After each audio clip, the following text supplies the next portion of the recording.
If I could speak to you now, young dreamer, I wouldn't tell you how easy success will be. I'd tell you how possible it still is. Because although the world has changed, truth hasn't. The golden key hasn't changed. Your mind is still the door. You've been told the world is faster now, that success must come instantly. But I want you to understand something ancient and powerful. The mind remains the master. Whether it's 1937 or 2025, nothing will ever surpass the power of a clearly defined thought fueled by burning desire. You may think technology has replaced hard thinking. It hasn't. You may think distraction is stronger than discipline. It isn't. Every man and woman who ever built a fortune first built a mental fortress. And that is where your journey must begin. So let me ask you, who's in charge of your thoughts? Because if you don't take command, someone else will. Emotion is a servant, not a master. Now listen closely. This may be the most important decision of your life. You must choose. Will you govern your emotions, or will your emotions govern your destiny? Too many of you today are reacting to critics, to fears, to failure. You're looking outward for answers that were only ever meant to be found inward. You don't need more noise. You need emotional discipline. Let me put it plainly. A man who cannot control his emotions cannot control his future. And that includes anger, fear, jealousy, and yes, even doubt. These feelings are not your enemies. They are signals. But signals do not dictate direction. You do. Learn to pause, to breathe, to respond, not react. And soon the world will call you calm. But you'll know the truth. You're not calm. You're in control. Decide who you are before the world decides for you. This generation is obsessed with labels, opinions, and validation. Let me give you a timeless law. If you don't decide who you are, life will do it for you, and it rarely chooses wisely. Why are you waiting for permission? Why are you asking the world if you're good enough, smart enough, worthy enough? Let me remind you, the most magnetic, unstoppable people in history didn't fit in. They stood out, not because they shouted, but because they decided who they were and then acted like it was already true. Identity is not discovered, it is declared. So today, who do you declare yourself to be? A victim or a visionary? Reaction is weakness. Silence is power. One of the most dangerous habits I see today? Overreaction. Someone insults you. You attack. Someone doubts you. You explain. Someone misunderstands you. You overcompensate. Let me offer you an upgrade. Don't react. Respond. Even better. Sometimes, don't even respond. Why? Because silence unsettles people more than rage ever could. When you don't flinch, you don't fight, you don't feed their drama, you rise above it. Remember, a lion does not concern itself with the opinion of sheep. Be the lion. Failure is the tuition you pay for greatness. Now I know what you've heard. Failure is bad. Nonsense. Failure is data. Failure is tuition. It is the cost of wisdom. Every success I've ever studied, Carnegie, Ford, Edison, they all failed more than most people even attempted. But here's the secret. They didn't stay there. They got up again and again and again. You must reframe failure. You must see it for what it is. Not a wall, a window, not a verdict, a lesson. Burn this into your mind. You do not fail. You learn. You do not lose. You adjust. You do not stop. You adapt. Detachment is the discipline of the wise. You want to move quickly in this world, you must learn to detach from outcome. Not because you don't care, but because you care too much to be controlled by things you can't control. Let go of needing everyone to like you. Let go of needing every plan to go perfectly. Let go of needing guarantees. Why? Because when you no longer cling to control, you gain access to flow. And when you're in flow, distractions fade, time expands, the right people arrive, the right answers emerge. Detach from the noise. Reattach to your vision. That's where the real gold is buried. You don't need approval, you need belief. Let's get honest. Many of you are stuck not because you lack talent, but because you crave approval. You post for likes. You shrink to fit. You wait for applause. But what if I told you? Approval is the slowest form of suicide. Because every time you alter your truth to be liked, you die a little inside.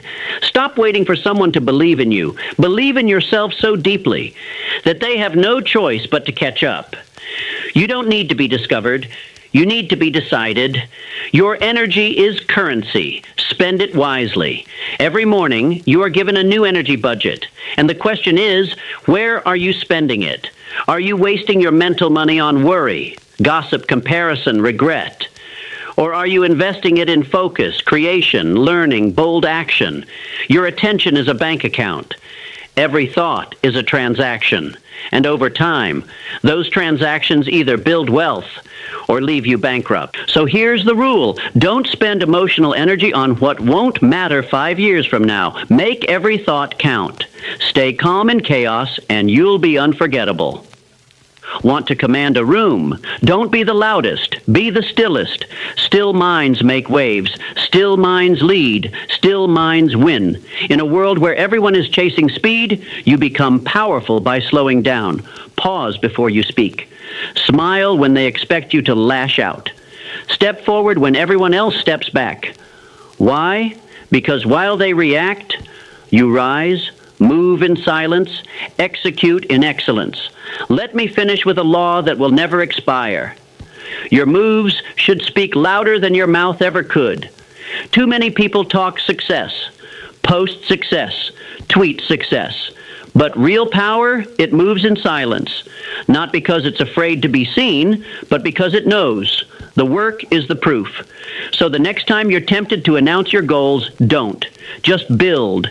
Let them wonder. Let them whisper. And when they finally see what you've created, it'll be too late to stop you.